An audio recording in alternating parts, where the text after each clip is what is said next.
Aloha, Exiles. My name is Mark, and I am the Casual Exile. Hey, today we're checking out the Lost City. This area takes you beneath the sands into the crumbling ruins of Keth. It's a maze of ancient halls filled with treasures and lingering guardians. It's also an exciting part of uncovering more of the area's secrets. To give you a quick overview, the layout mixes narrow connecting halls with bigger rooms and open sections. Watch out for turns and dead ends as you explore towards the buried shrines. For quests, this area advances the City of Seven Waters as you push deeper. Common mobs include Terracotta Soldiers, Risen Magi, Serpent Clan, and various beetles, sand spirits, and more. The standout encounter in this area features the Ninth Treasure of Keth boss and the Golden Tomb, which holds pretty good loot, but awesome some scarab surprises. So let's go. Let's explore together. Hey, folks, welcome back. We are in the Lost City, which is the area immediately after Keth. And before we get started, I did want to show you. In the last episode, I leveled up and I made level 25. And at level 25, we have a very important thing that we can do. We have the ability to get chiming staffs, and chiming staffs will help you in your single target DPS immensely, and I'm going to show you how to put them into practice first. So the first thing you need is a chiming staff, and the most important stat on this chiming staff is not damage. It is not plus level to skill spells or anything like that, although that's great to have, right? The most important stat is cast speed. And because when you utilize the chiming staff, you're going to be casting a very specific spell with that chiming staff. And that spell is called Sigil of Power. And what Sigil of Power does is it puts down a spell strengthening sigil on the ground, and the longer you stand in it, the more your spell damage goes up. But as you just saw, when I casted that, my minions disappeared. And why did they disappear? It's because I switched from my weapon set 1, which was my wand and my scepter, to weapon set 2, which is my chiming staff. In this case, it's a unique chiming staff that is available at level 25, the Sire of Shards. So what we want to do is we want to make sure in our settings that that we are using Sire of Shards, the chiming staff, to cast this very important spell, and then we're going to switch back automatically to our wand and scepter so we can fight the boss and get better DPS. And we do that through our skill panel. And you're going to notice that next to your skill sets, right, you have this little arrow that is clickable, right? And so if you click on it, what I want to point you to is this section down here, used with weapon set. And there's a 1 or a 2 that's selected. So that means that this particular spell, Unearth, will be used with both weapon set 1 and weapon set 2.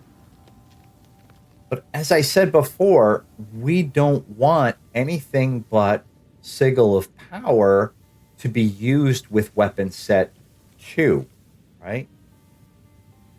Weapon set 2. So for the rest of your spells, you want to set it to only be weapon set 1. Weapon set 1. So then I'll go down to Contagion, weapon set 1. Spark, weapon set 1. Orb of Storms, weapon set 1. Ravenous Swarm. Ravenous Swarm is a persistent buff, right? So I want to keep that with both. I don't want it to deactivate for one or the other. I want to keep it going. Elemental Weakness. Elemental Weakness I'm going to keep on weapon set 2 because it's another spell that requires it's a fire and forget spell. It is just setting down a curse. So I want that with weapon set 2 only. And then my Frost Mages I want with weapon set 1 only. All right, so I've got Sigil of Power. Well, your Skeletal Warriors are tied to your Scepter, so they're only weapon set 1. Your Sigil of Power is tied to your Chiming Staff, so that's weapon set 2 by default. And then the rest of them, with the exception of Elemental Weakness and your Aura, I've set to weapon set 1 only. So how this looks in practice, right, is that when I cast the Sigil of Power, watch what happens over in this window over here, right? If I cast the Sigil of Power, it's going to switch to weapon set 2, and then I'm going to cast some Sparks, and it's automatically going to switch back to weapon set 1. See what happened there? That's okay. Right? So I have my Sigil of Power assigned to my middle button, so Sigil of Power, and then immediately go into Sparks, and it switches over to my wand. Hopefully that makes sense to everybody. If not, just drop a clarifying request in the comments, and I'll respond. All right, let's continue in this area. So what we're looking for here is we're gonna look for there's a monster that is called I can create better. oh yeah, lots of Terracotta Warriors here. Be aware of that. They all seem to come alive at the same time. Your AoE is going to be doing a lot of overtime here.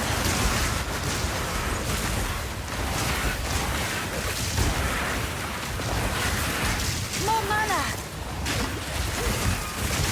What we're looking for is we're looking for the entrance to the next area, and we're also looking for an optional boss on this level that drops some really nice jewels, and jewels are very important to a lot of builds. So to every build. So we're gonna try to find them. All right. So this gives us cyclonic alloy, right? That gives us some very interesting, a very interesting rune. Removes a random modifier and then augments a rare item with a new guaranteed modifier. Okay, well, and then we've got a similar one. Oh wow, Orbs of Alchemy or Cyclonic. I'm gonna go with a Cyclonic on this one. I don't know how I'll use it, but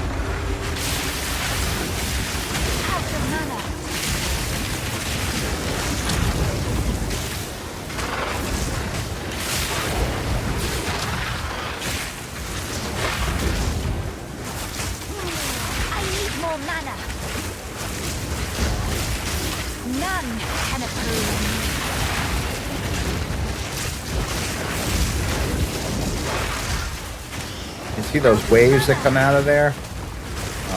Those things are nasty.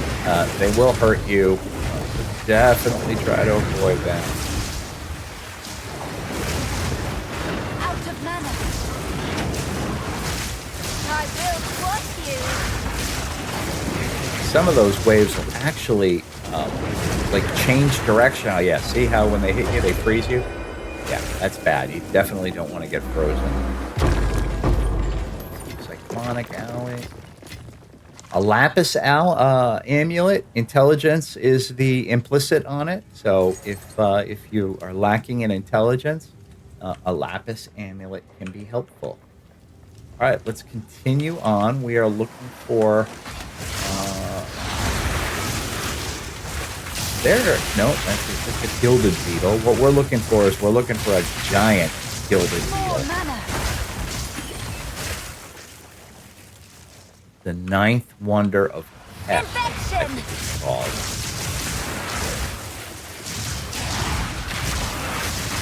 Watch out there. You notice how a whole bunch of little scarabs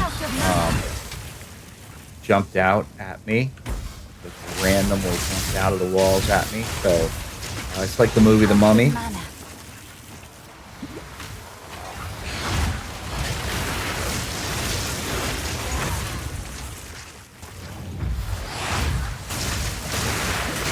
Ruby Ring is default fire resistance. So if you are a fire witch or a fire sorceress or a fire whatever, you know, those kinds of rings are really useful. You put flat fire on it and fire resist and the base fire resist, and it's really nice. This tomb, once we open this tomb, we're going to get a crap load of scarabs that come out. Just be aware of that. I need more mana. Even though it seems like a whole bunch, that's what happened here. Here we go. Right. Comes all the scarabs. Well, maybe they come out like by default now. Well, anyway, they're all over the place here, and if you continue down these little paths, some more some stragglers might pop out.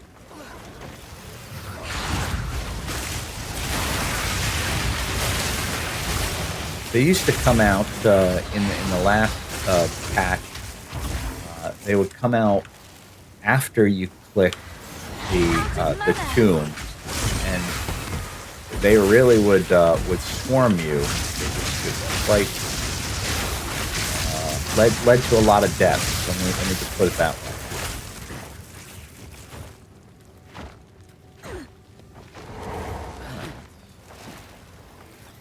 Still looking for exit and the ninth More wonder. mana.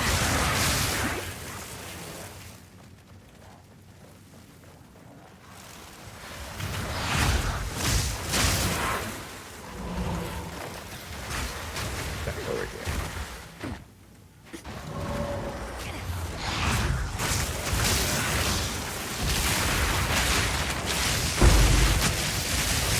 More mana. Out of mana.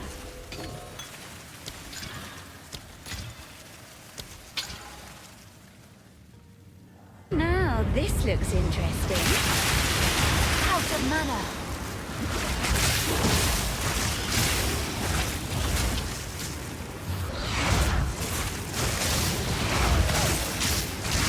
Remember, if you get volatile frags on a boss or on a chest, just remember to stay away from them because they do hurt when they explode.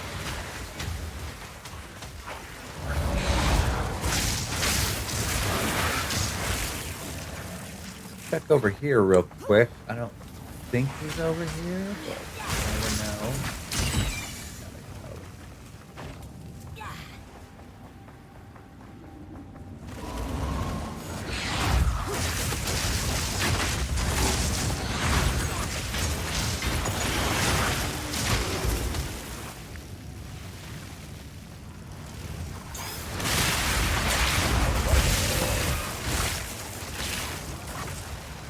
You might be wondering how I've got 2 Orb of Storms there for every cast, and I'll just quickly show you. In Orb of Storms, one of your support gems is called Overabundance. Overabundance 1 and Overabundance 2, and that allows you to cast more than one type of orbs.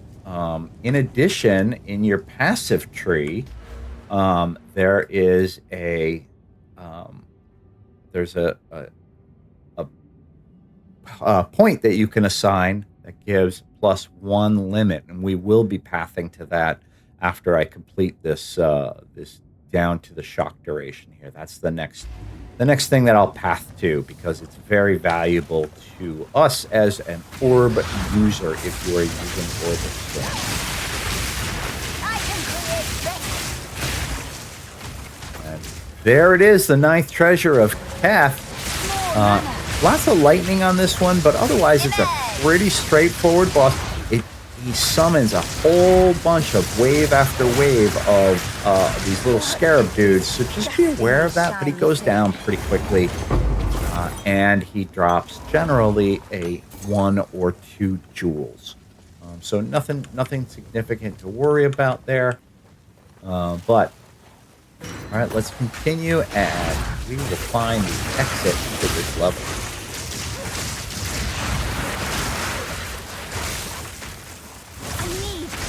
Mana.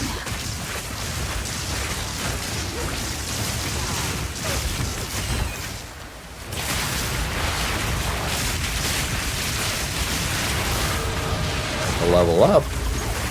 Great. All right. So we'll continue down to our chance to the shop.